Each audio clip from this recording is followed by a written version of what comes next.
Alright, so let me try and give you the full story surrounding the StarCraft 2 map situation. Let me try and explain to you exactly what's going on because, I mean, if you follow me on Twitter or maybe you pop into the StarCraft Reddit every once in a while, you may have noticed that there's a little bit of drama. Generally speaking, I try to not complain about things, but I've been complaining about the maps in StarCraft for quite a while, and it's not because the maps were bad, it's just that they were around for a very, very long time. So obviously the maps in StarCraft 2, they're an integral part to the game. Usually when the maps are around for a little while, the strategies that are most optimal for those maps will be figured out, and there's going to be very little variety in the metagame of StarCraft, right? So usually, for example, say Zerg versus Terran on Oxide LE, that's the specific map where Zerg players will play a Roach Ravager. However, on a map like Lightshade, they feel a lot more confident to play Ling Bane Hydra, for example, right? Other maps are good for Lurkers. Protoss can, for example, turtle a little bit easier on a map like Death Aura and max out on Skytools, right? The meta will be established, especially after like 3-4 months or so, on every specific map for every single specific matchup. Now, here's the thing. Back in October, Blizzard announced that pretty much the entire StarCraft 2 team has moved on, and that StarCraft 2 will be moved on over to the Classic Games section. However, they mentioned at the time as well that they will be introducing new ladder maps, that they will be introducing new ladder seasons, and that they will be introducing new balance patches if that is necessary. However, maps like, for example, Death Aura, like Pillars of Gold, and like Submarine have now been around for about 10 months. They were introduced back in June 2020. Now, I looked this up just to give you a little bit of perspective. Maps that are considered to be good, like, for example, Everdream and, like, for example, Golden Wall, they're usually around for about 2 seasons. So that's about 6 to 7 months. And then maps that are considered to be bad or just imbalanced, like, for example, Purity and Industry, they're usually around for about 3 to 4 months for about 1 StarCraft 2 season. However, the current map pool that we've had in StarCraft 2 has been around for a very long time, and much longer than that. So, at the beginning of the year, when the new season started in StarCraft 2, a lot of people thought, okay, the maps didn't change this time around, but that must be because of IEM Katowice, right? The World Championships is coming up in February. Blizzard will probably be updating the map pool after that. However, yesterday, the new ladder season began, and the exact same ladder maps were once again used. If you looked into the game, you could see that the ladder ranking had been reset. However, all of the same maps were once again around. And a lot of people, including myself, got a little bit frustrated over that because playing the same maps over and over and over again is just not really that much fun. Now, here's the worst part about it all. The maps were already there. They were already done. So, back in the early days of StarCraft 2, back when the game first came out in like 2010, Blizzard used to make all of the maps themselves, and they did this for quite some time. However, the community complained a lot because some of the maps were questionable at best, right? So what they decided to do instead is basically put up a prize pool for the community to make their own maps. Then pro gamers would play on those maps, there would be little tournaments organized, and then eventually the best maps would pop up, and, you know, Blizzard would pay out the top ranking maps and the pro gamers that did well in those tournaments.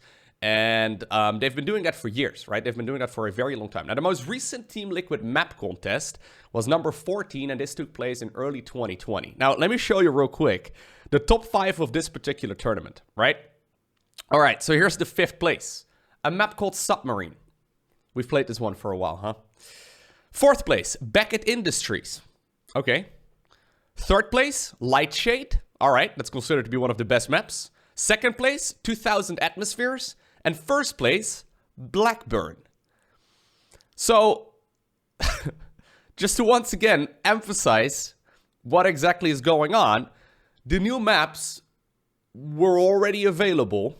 They were already made, they were already voted on, they were already tested, they were already paid for by Blizzard as well in a sense, because they subsidized this tournament. However, no new maps were introduced for quite some time. Then finally, yesterday, after the new ladder season was already out for a couple of hours, with the old map pool, the servers went down for maintenance and they came back up with 3 new ladder maps added into the mix and with 3 old ones being thrown out. So the ones that got thrown out are the ones that have been around for 10 months now. So that's Death Aura, Pillars of Gold, and Submarine.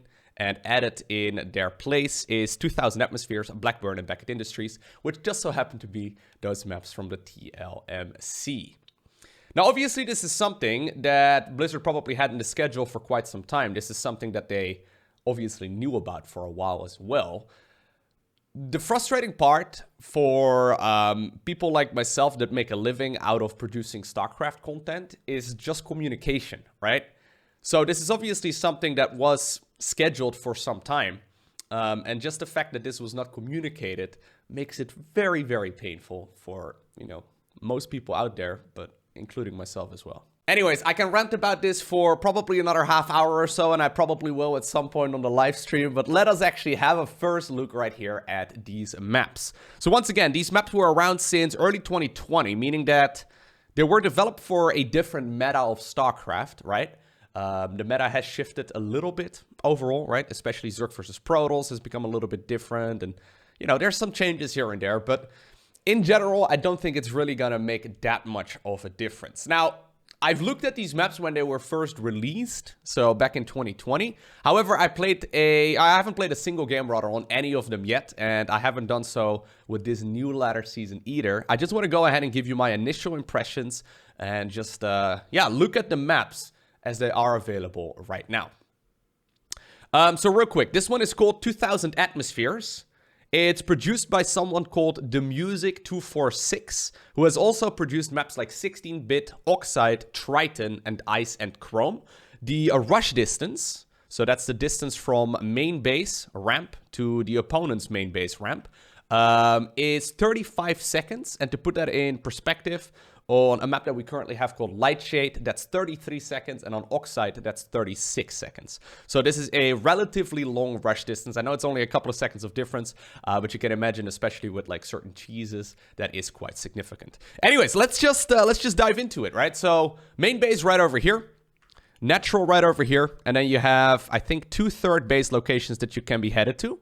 So I think that these are probably going to be the most likely options. There are some rocks over here too. So those rocks will create like a tighter choke point. So obviously if you have siege tanks over here on the high ground, pushes in that direction are going to be relatively easy to stop. Looks like the main ramp is just a standard, pretty slim map or slim ramp over here. And I'm assuming that the natural over here will just be your classical 3x3 structures, right? That you can plant down over here, and they're going to create like a full wall in that area of the map as well. I mean, that's been the standard for quite some time. I don't see an Overlord position here right from the get-go, although I guess there's a lot of dead space right over here. So Overlords can probably hang around in that area of the map. There's also quite a lot of dead space in the back of the main base. So this is also a location where Overlords can easily head into. I think this map is probably mostly going to be interesting depending on where you take your third base. And this has been kind of a theme over the last couple of years in StarCraft map design that I really, really like. If you take your third base over here, yeah, you can take your fourth base in that location. But alternatively, you could also expand then horizontally, right? And take more and more of these bases. So let's have a quick little peek. If we were to draw like a line diagonally, there's 1, 2... 3, 4, 5, 6, 7 bases, if I'm seeing that correctly. Yeah, it seems like there's no watchtowers here. There is like a bridge over here in the center that's a little bit curious. Now, there's quite a few rocks, so once all these rocks are destroyed, the map becomes quite a lot more open. And I can imagine one of the reasons why the rush distance is relatively long is primarily because of all those rocks. Like, I'm assuming that the units will run something like this towards the other side of the map, whereas obviously the rocks, when they're down, you're going to be able to get to the other side of the map in different patterns as well, though I don't know if it's really going to affect the rush distance all too much. Yeah, this looks, as far as my initial impressions go, very solid. Nothing too out of the ordinary, nothing too crazy. It looks like a relatively standard macro map. One thing I guess that's worth noting is that this base over here is on a low ground. So everything leads into that direction, right? So everything leads down towards this area of the map. Which may make it a little bit more difficult to acquire. But I wouldn't be surprised at all if the standard is going to be to take at least the third over here and then maybe the fourth in that direction. Then again, Terran, generally speaking, like to expand towards the opponent so they can parade push a little bit easier. Yeah, this looks like a fun map. Looking forward to playing on this one. Yep, so this one's called 2000 Atmospheres. initial impressions of the Lowko are positive. That being said, I don't know if it's going to be that way going forward, but we'll see. It looks like a good map. All right, secondly, we have Beckett Industries. So this map seems right from the get-go a little bit smaller. So we have 1, 2, 3, 4, 5, 6 bases each. Yes. So main base over here, main base over there in the opposite corner as well. Let's see. Once again, standard skinny ramp over here. This looks like maybe a jump-up pad right here for a Reaper, I guess. It's a little bit hard to tell. Natural over here. Third base either on the low ground or maybe a little bit... Yeah, if you go on the low ground over here, you're probably going to expand in this, like, weird triangle situation. It looks like there's also a speed-up circle in certain locations of the map. So there are a couple of speed-up circles that will make this a little bit faster. By the way, I looked up the rush distance too of Beckett Industries, and that one is at 31 seconds. It's produced by someone who goes by the name of Superhuman, who has made awesome maps like, for example, Cloud Kingdom, Eternal Empire, Golden Wall, and Zen. I mean, I especially like Golden Wall. I also liked Cloud Kingdom and Eternal Empire quite a bit, but he's a well-known map maker. So yeah, this once again doesn't look like anything too crazy, although I would say like the most interesting portion of the map will probably be this speed up circle so close to where engagements can be, right? So this is a relatively tight choke point. So say for example, you're a Terran player and you're pushing through here. If your opponent wants to go for a surround and come in from multiple angles, they would have to go all the way around. And these seem like, you know, very, very long routes to walk, especially if you're like a Protoss player. If you want to send out zealots to come in from the back, if units are in this choke point over here, you're going to have to send them real early. Alternatively, obviously, you can expand vertically. So if you expand vertically, you're going to have to go down over here next. Yeah, seems to be that way. I don't think you can really go all the way. Oh, you could, but seems like it would be a lot of distance. So there's definitely some cool, interesting pressure points on this map for sure. This certainly looks like a more rushy map. So a map with more rushes in general. Although, there's only really... Like, there's theoretically 2 entrances into the third base if you expand vertically. But it seems like there's really only one good area to attack into, right? Like, it only makes sense to really go in from this area. Because this choke point over here, I mean, this seems like too long of a distance. Although, I guess if you can get into this area of the map is also a little bit wonky, yeah. Now that I'm looking at it more, this is definitely also an interesting location. There's a lot of dead space. Like, the distance from this base to that one is very long. But then, obviously, if you expand down here instead... The speed up. Yeah, this looks cool. I can imagine this is going to be one of those maps that I won't enjoy playing too much. But I'll probably really enjoy casting and watching games on it. Also, actually, interestingly enough, there's rocks at the back of this. So say you took that as your fourth base. You're going to have to destroy the rocks first to then go up here. Now, obviously, all of these maps are going to be mirrored. So... Yeah, it will be the same on the other side. On the other side of the map is what I'm trying to say.